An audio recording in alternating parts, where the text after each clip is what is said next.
National Security Minister chimes in on what's becoming a controversial conversation. COVID travel restrictions relaxed and police investigate a double shooting incident here in the Capitol. Good evening, everyone. I'm Leah Cooper with your JCN News for this Thursday, March 31st.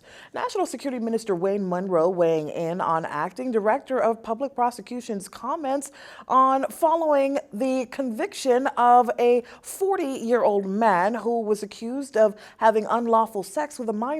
The director of the DPP suggested that this is a generation of highly sexualized young people. Here's Laurencia Smith with what the National Security Minister had to say. This week, a 40-year-old man pleaded guilty to 5 counts of unlawful sexual intercourse with a 14-year-old schoolgirl and was sentenced to 4 years in prison as a part of a plea deal. Following the matter, comments were made by the Acting Director of Public Prosecution, Franklin Williamson, who provided a local daily on insight on why the prosecution agreed to the deal, by saying we have a generation of highly sexualized young people, whether through the media or association, and who, because of parental inattention, lack of parental oversight, and in some cases tacit encouragement, acquiesces, engage in risky behaviors. The fact of this case dictates the course taken. This sparked outrage from the public as they claim that he was placing blame on the 14-year-old. While National Security Minister Wayne Munro candidly told members of the media on Thursday that he doesn't see victim blaming. I don't see it as victim blaming. It is simply you sentence based on what happens. So for manslaughter, if I attack you, the person gets a lower sentence than if it's manslaughter but no attack. So what the court does is look at the circumstances of the commission of the offense. What is happening leading up to the commission of the offense is one of the facts of the case. In the same breath, Minister Munro, who's a Queen Counsel, told reporters how he would advise the accused if he was the attorney. If I were advising the accused and somebody gets 7 years for raping somebody, I wouldn't have been advising my client to agree to 4 years for unlawful intercourse. Because I would say that if we go to court, you would say to the judge, he didn't rape her. She consented. The fact is, in law, her consent is neither here nor there. And if I were the defense counsel, I would have not accepted a plea deal with that higher level of penalty, and we would have gone to court. Maybe in 5, 6, 7 years' time. That's all a part of what is happening. I'm Laurencia Smith for JCN News. Thanks, Laurencia. The newly formed Forestry Department within the Ministry of Environment and Natural Resources has been in the spotlight in recent weeks with calls for more access to Crown land, reports of immigrants cutting pine forests to make coal, and now a local nature reserve, Earth Village, Bahamas, calling on the government and the Forestry Department to do its job and prevent the continued destruction of forests on New Providence. Dorino Saunders tells us more. Founder of Earth Village, Terry Miller, is calling on the government through the Forestry Department in the Ministry of Environment and Natural Resources to stop a local developer from cutting down forest in the Papal Track well fields. That area also encompasses nature walking and horseback riding trails for Earth Village. It's an eco-tourism initiative with the potential to generate millions of dollars and create many jobs, according to Mr. Miller. Holding no punches on Wednesday, Mr. Miller accused land developer Michael Flowers of breaking the law and clearing land he allegedly does not own. Today I call on the government of the Bahamas to release an official statement on what they're doing about the proposed track well field degradation and what are the planned steps going forward to protect what remains of our desecrated treasure. The government must explain to us what they're doing. A few days ago, a corporation, the Water Corporation, had sent some people in to investigate. Apparently the first time they were sent in, they were chased by the great Mr. Flowers, because he's got to be so connected and so powerful that he can do this in broad daylight and get away with it thus far. Now Love 97 News has learned that Mr. Flowers claims to own a 100-acre parcel of land in the disputed area that stretches from the New Saunders Beach Highway on the west to Ferguson Road and now as far east as St. Albans Drive, where it encroaches on the nature trails of Earth Village. However, Mr. Miller contends that the land in question belongs to the government through eminent domain. He says although it appears that land clearing has been stopped, he is adamant that this is not enough, as the developer seems to be determined and well connected. Apparently they went back with reinforcements, and since Friday we haven't heard the tractors. But ladies and gentlemen, that is not enough. We are calling on the government to release to us information as to what is the official position right now as it relates to the work, the destruction, the demolition that had occurred in the forest. What are we going to do about it, and how are we going to deal with the perpetrators? Mr. Miller says there are numerous laws in the Forestry Act that a land developer must satisfy before clearing land, and both administrations are to blame for the illegal destruction of much of the forest on New Providence. He then shared a frustrating scenario after meeting with several government ministers in charge of either environment or tourism, including Obie Wilscombe, former Minister of Tourism, but still nothing has been done to advance the Earth Village project.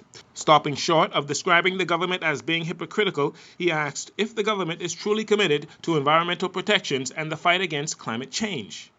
The big question is, how do we feel going around the world preaching to the industrial nations the gospel of conservation, environmental protection, and sustainability when we ourselves are not prepared to be the change that we are seeking from the rest of the world? Mr. Miller says the nature trails, the scores of protected plant species, and many wildlife species in the forest can be a major ecotourism attraction for Nassau, generating up to $30 million annually. He also expressed his disappointment in environmentalist groups like the Bahamas National Trust and the Nature Conservancy of the Bahamas over their lack of support in protection of this forest. Much of the blame lies in the hand of the local environmentalists. Some of them who were eager to have this property placed under their control, but are generally unwilling to fight for it. Members and supporters of Earth Village plan to march from Saunders Beach to the Papaul Track well fields on Saturday morning beginning at 8 a.m. The general public, members of the Bahamas National Trust, and the Nature Conservancy are encouraged to attend.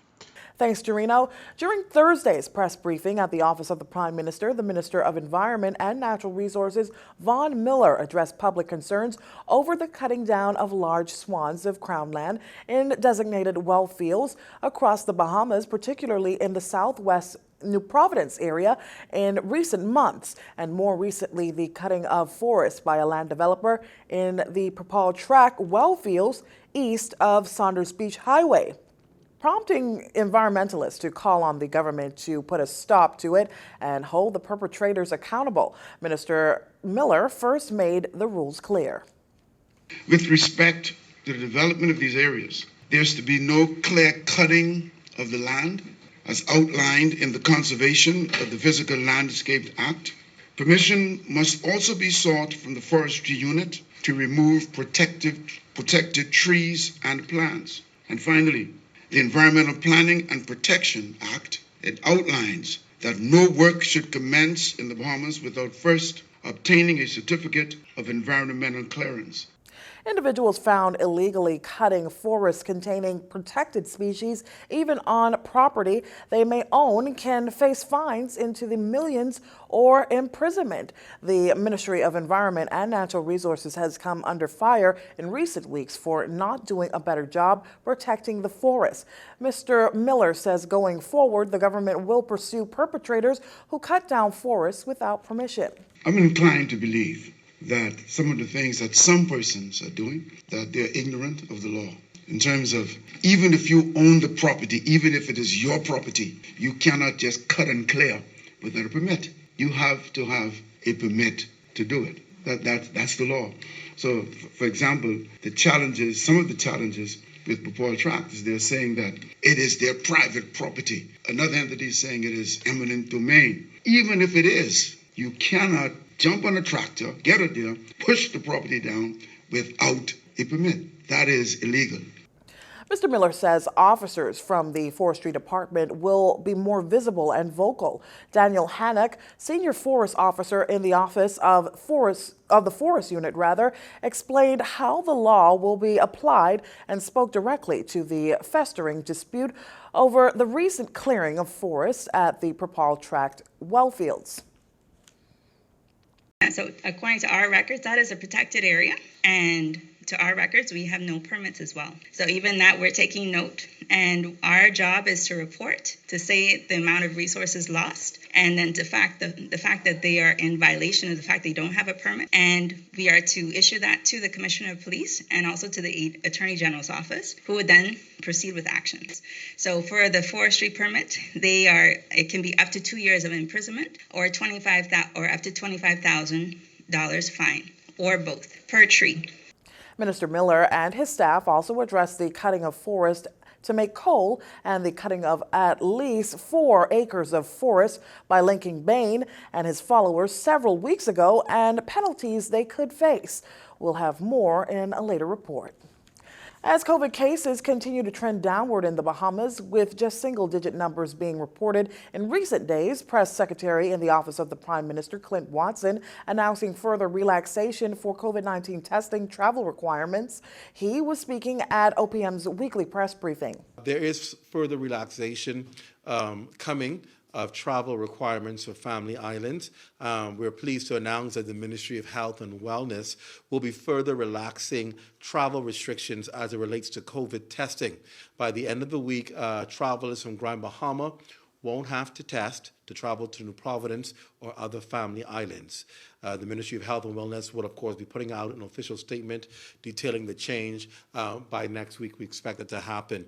Secretary Watson added that people traveling from New Providence throughout the family islands will also no longer be required to provide a COVID test. This update applies to persons vaccinated and unvaccinated. While you're watching JCN News, stay with us.